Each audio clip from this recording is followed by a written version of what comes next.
Welcome sa isa na mga episode ng Panlasang Pinoy. Magluluto tayo ng egg foo young. Ito yung mga ingredients na gagamitin natin. Eggs, chicken broth, cooking rice wine, soy sauce, oyster sauce, ground pork, minced shrimps, cremini mushroom or white mushroom, onion leeks, red bell pepper, diced onion, mung bean sprouts, salt and ground black pepper, at cornstarch diluted in water. Umpisa na natin ang pagluto ng egg foo young.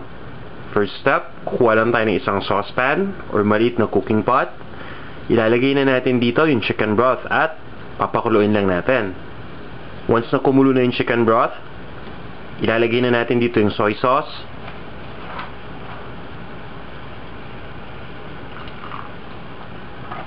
yung oyster sauce,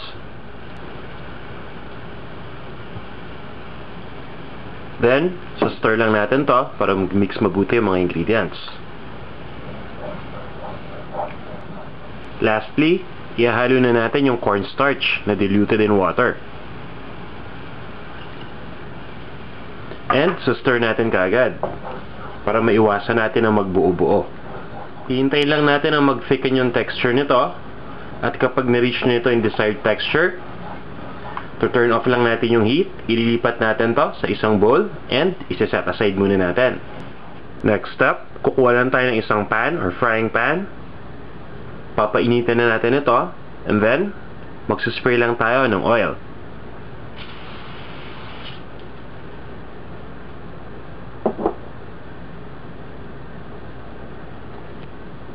Once na uminit na yung oil, ilalagay na natin dito yung ground pork,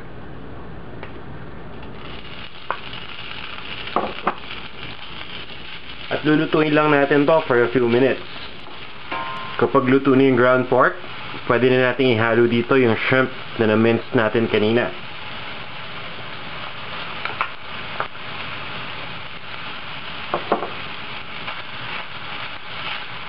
Then, lulutuin din natin to for a few more minutes. Once na maluto na yung shrimp, turn off lang natin yung heat, transfer natin to sa isang bowl, and then, set aside muna natin to hanggang sa ma-reach nito yung room temperature. Next step, bibit lang natin yung eggs.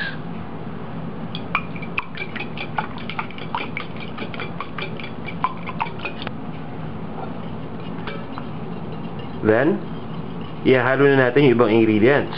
Umpisa natin dito sa cooking rice wine.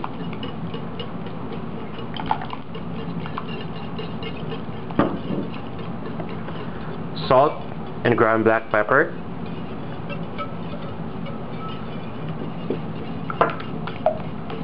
Onions. Yung red bell pepper.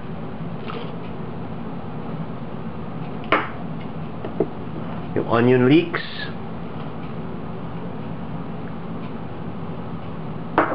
Mung bean sprouts. Yung mushrooms.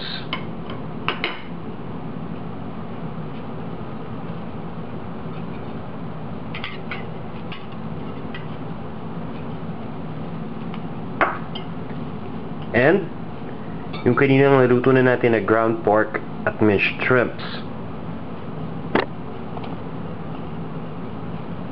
So stir lang natin to hanggang sa mahalo mabuti yung mga ingredients.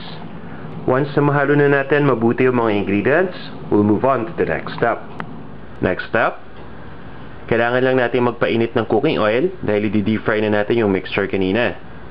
Para makatipid kayo sa oil, gumamit lang kayo ng isang cooking pot na maliit or saucepan para naman hindi ganun kadami yung oil na gagamitin ninyo.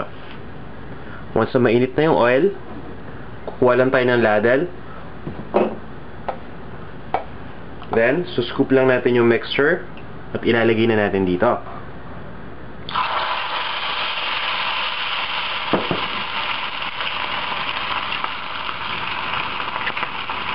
Hintayin lang natin maluto yung isang side and then ibabaliktad na natin.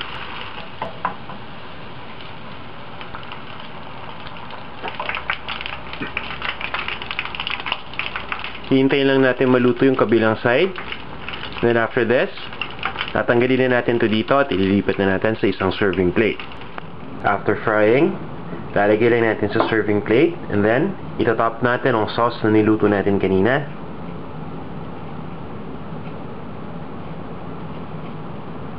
Then, go-garnish lang natin to with some leeks.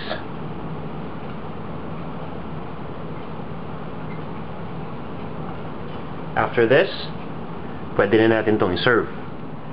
Para sa exact measurements ng mga ingredients at iba pang mga recipes na tiyak na magugustuhan ninyo, bumisita lang kayo sa panlasangpinoy.com.